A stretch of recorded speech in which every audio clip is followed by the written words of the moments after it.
you for having me here. It's a real pleasure to talk to you on such a beautiful morning here in Harlem in New York City. So I would love to just get started before we start to talk about the work that you do and the philosophy of Vedanta and the Upanishads. I would just love to hear a little bit about your story and what led you to become a sannyas and to study the Vedanta. My story, well, I grew up in a small city on the eastern coast of India, a city called Bhubaneswar. And I was lucky, I guess, because my parents were spiritual seekers too. And they were initiated in the Ramakrishna tradition. So both my father and my mother, I would see them meditating morning and evening, and they would take me to the ashram. And I grew up reading a lot of books on Vivekananda and Vedanta and different areas of spirituality. I guess I belong to the last generation before internet and cable TV, so all we had were books, and I was a voracious reader. So I read all sorts of things, but especially Vivekananda and Vedanta. And as I grew up, the way I started thinking was, look, here Vivekananda is talking about the real nature of the individual as being divine, as God within us, and that God does exist, and God can be experienced, can be seen, and that is the purpose of life. And somehow all of that began to make sense for me.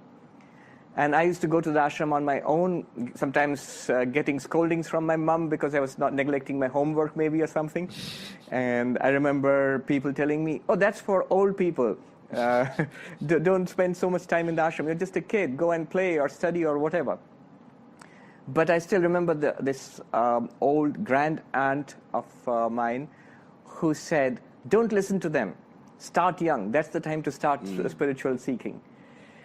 And by the time I was in college, I had decided the goal of my life was to find God, to experience God. Just like the old books of Vedanta tell me, like Vivekananda was telling me.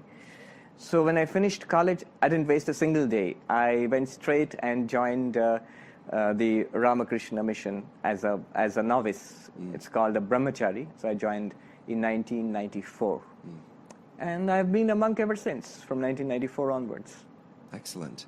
And in your years being a monk, you've been traveling around quite a bit. You spent some years in India, and then you just relatively recently moved to the United States. Is that correct?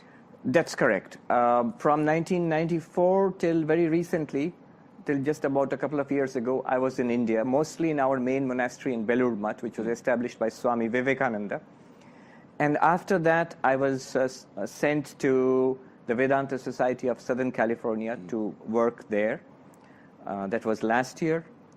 And then here in New York, we have a Vedanta Society, which is in fact the first Vedanta Society.